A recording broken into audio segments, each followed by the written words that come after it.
Eighteen প্রাইমে আরো একবার আপনাদের স্বাগত। আপনাদের সাথে আমি প্রিয়াঙ্কা। দুর্গাপুজো তো কেটে গেছে, বছরও শেষ হতে চলেছে, কিন্তু দুর্গা ঠাকুর বায়না দিয়েও সেই টাকা এখনো পর্যন্ত দেননি বিজেপি নেতা। দুর্গার দাম দিলেন না বিজেপি নেতা। মৃৎশিল্পকে প্রতারণা, ভাটপাড়ার বিজেপি নেতার 60,000 টাকা দুর্গা প্রতিমা বায়না দেন, কিন্তু তারপর টাকাও দেননি, প্রতিমাও নেননি সেই বিজেপি নেতা। প্রতিনিধি সুবীর এই মুহূর্তে আমাদের সঙ্গে রয়েছেন, সরাসরি সুবীরের থেকে একবার জানবো। সুবীর, যে অভিযোগ সামনে আসছে ঘোলার মৃৎশিল্পের, এই অভিযোগ ঘিরে রীতিমতো চাঞ্চল্য দানা বেঁধেছে, কিন্তু এই বিজেপি নেতা কতটা দাপুটে যে তিনি দুর্গা ঠাকুর বায়না দিলেন, তারপর টাকাও দিলেন না, প্রতিমাও নিলেন না?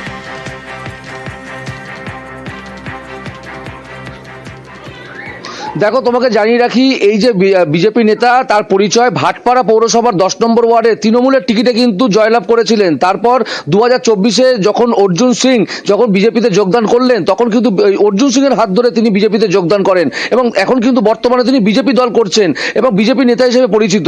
দুর্গাপুজোর সময় নিজের বাড়ির দুর্গা প্রতিমার জন্য ঘোলা মুড়াগাছা যোগেন্দ্রনগর এলাকায় এক মৃৎশিল্পীকে কিন্তু তিনি বায়না দেন এবং 60,000 টাকা কিন্তু তিনি বায়না দেন এবং 60,000 টাকা তার সাথে কথা হয়। তারপরে কিন্তু তিনি প্রতিমা নেবেন এবং সেই প্রতিমার সেইখানে গিয়ে তিনি কিন্তু সেই প্রতিমা দেখেন এবং তার একটা আবদার ছিল যে তার যে বাড়ির প্রতিমা, সেই প্রতিমাকে কিন্তু দোকানের দামি শাড়ি পরাতে হবে এবং সেই তার আবদার মতো কিন্তু সেই মৃৎশিল্পী দোকান থেকে 2,500 টাকা দামে বেনারসি শাড়ি সেই দুর্গা প্রতিমাকে পরান এবং বিভিন্ন অলঙ্কারও তিনি পরান এবং সব নিয়ে কিন্তু 60,000 টাকা সে ধার্য হয়। সেই জায়গা থেকে কিন্তু তারপরে দুর্গাপুজো কেটে যাওয়ার পরে কালী পুজো কেটে গিয়েছে এবং আজ পর্যন্ত সেই দুর্গা প্রতিমা কিন্তু তিনি নেননি এবং 60,000 টাকা পাওয়ার জন্য বারংবার কিন্তু সেই মৃৎশিল্পী এবং তার পরিবারের লোকজন ফোন করেছিলেন সত্যেন্দ্রনাথ রায় বিজেপি নেতাকে। তুমি আমাদের সঙ্গে থাকো, আমরা একবার শুনি সেই প্রতারিত মৃৎশিল্পী এবং ওনার মেয়ে কি বলছেন।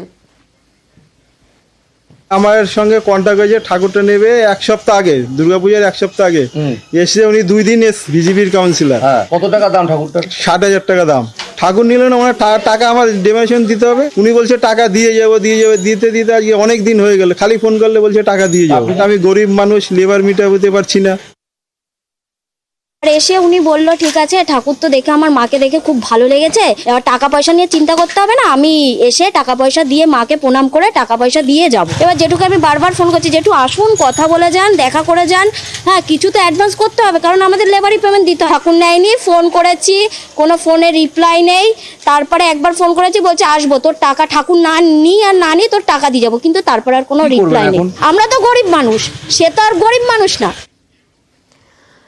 সুবীর, এখানেই তোমার থেকে জানার চেষ্টা করবো একবার, যে পুজো তো কেটে গেছে, বছর শেষ হতে চললো, এই যে অভিযোগ সামনে আসছে মৃৎশিল্পীর তরফ থেকে, সেক্ষেত্রে বিজেপি নেতা তার কোনো বক্তব্য সামনে এসেছে?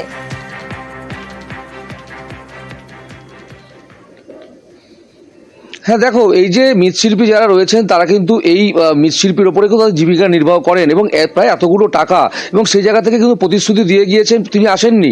সেই জায়গা থেকে সত্যনাথ রায়ের সঙ্গে কিন্তু আমরা ফোনে যোগাযোগ করেছিলাম, তিনি কিন্তু পরিষ্কারভাবে তিনি জানিয়েছেন যে তিনি তার একটা অসুবিধার মধ্যে পড়েছিলেন। সেই জায়গা থেকে কিন্তু তিনি এই কথা কাউকে লজ্জায় বলতে পারেননি, কিন্তু তিনি এটাও বলছেন যে 15 দিনের মধ্যে কিন্তু সেই টাকা তিনি সেই মৃৎশিল্পীকে তিনি ফেরত দিয়ে দেবেন এবং সেই যে তিনি এই কথা বলছেন সেই দিকে কিন্তু তাকিয়ে রয়েছে মৃৎশিল্পী এবং তার পরিবারের লোকজন, এবং তারা বলছেন যে এতগুলো টাকা তারা এখানে ইনভেস্ট করেছেন, সেই জায়গা থেকে দাঁড়িয়ে যাদের থেকে টাকা ধার নিয়ে এই প্রতিমা শিল্পীদের, এই মৃৎশিল্পীরা তারা লাগিয়েছেন, সেই জায়গা থেকে দাঁড়িয়ে কিন্তু তারা এই যে টাকা কবে পাবেন সেই দিকে কিন্তু তাকিয়ে রয়েছেন মৃৎশিল্পী থেকে শুরু করে তাদের পরিবারের লোকজন। একেবারেই উনিকে বলেছি আমার একটা পেমেন্টের বাকি আছে দাদা, হ্যাঁ আমি তো মৌখিক বলে এসেছিলাম, বুঝলেন না, টাকাটা যদি আমি হয় তাহলে আমি নেবো ঠাকুরটা, হ্যাঁ আমি দিয়ে আসবো, ওইটা কোনো ব্যাপার না দাদা, প্রতারণা না, আমি ওদের সঙ্গে কথা বলে নিচ্ছি, 10-15 দিন আমি উনিকে দিয়ে আসবো।